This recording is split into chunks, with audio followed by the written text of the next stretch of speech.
ಆಮೇಲೆ ಇವಾಗ HMRC ಅಲ್ಲಿ ಕೆಲಸ ಮಾಡಬೇಕಾದ್ರೆ ಇವರನ್ನ ಮೀಟ್ ಮಾಡಿದ್ವಿ. ಆಮೇಲೆ ಇವಾಗ ಮದುವೆ ಆಗಿದ್ದು ಅಷ್ಟೇ. ಕೆಲಸ ಮಾಡ್ತಿದ್ದೀರಿ 1.5-2 ವರ್ಷ. ಇಬ್ರು ಒಂದೇ ಆಫೀಸಲ್ಲಿ ಕೆಲಸ. ಹೇಗೆ ಯೂಸ್ ಮಾಡಿದ್ರಿ? ಅವ್ರಿಗೂ ಈಸಿಯಾಗಿನ ಸ್ವಲ್ಪ ಒಪ್ಕೊಂಡ್ರು. ಇನ್ನು ಮಕ್ಕಳು ಖುಷಿಯಾಗಿರಲಿ ಅಂತ ಅವ್ರಿಗೂ ಆಸೆ ಇದೆ.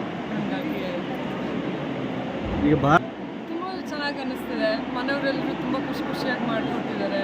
ಎಲ್ಲರೂ ಓಪನ್ ಆಗಿ ಇನ್ವಾಲ್ವ್ ಆಗಿ ಸೆಲೆಬ್ರೇಟ್ ಮಾಡ್ತಿದ್ದಾರೆ. ಅದರಿಂದ ಖುಷಿನೇ ಇದೆ. ಅವ್ರು ಇನ್ನೂ ಒಪ್ಕೊಂಡು ಖುಷಿಯಾಗಿ ಮಾಡಿಕೊಡ್ತಿರೋದ್ರಂತೂ ಇನ್ನೂ ಒಳ್ಳೆಯದಾಗಿದೆ ನಮಗೆ.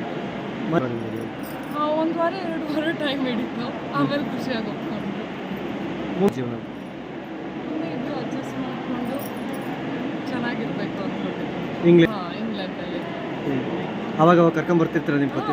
ಹೌದು, ಅಫ್ಕೋರ್ಸ್ ಬರ್ತಾ ಇರ್ತೀವಿ. ವರ್ಷಕ್ಕೊಂದು 2 ಸಲ ಬರ್ಕೊಂಡು ಬಂದೋಗಿ. ಖುಷಿ ಇದೆ. ಹೌದು.